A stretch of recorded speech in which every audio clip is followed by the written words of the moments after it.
how to create clone of any particular application in your Android device. So hey guys, welcome to this tutorial. In this tutorial I'll be guiding you through the steps on how you can clone any particular application if your device supports this particular feature.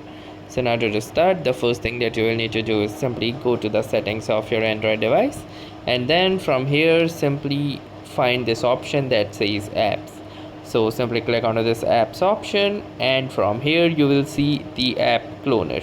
You can also search inside your settings for app cloner and you might find this option.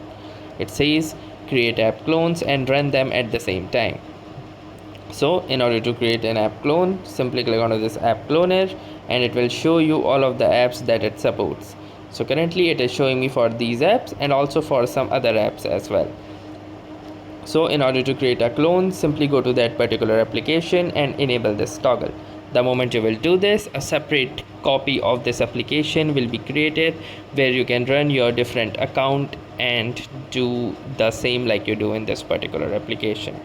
So that was all for this tutorial. Thanks for watching and have a nice day.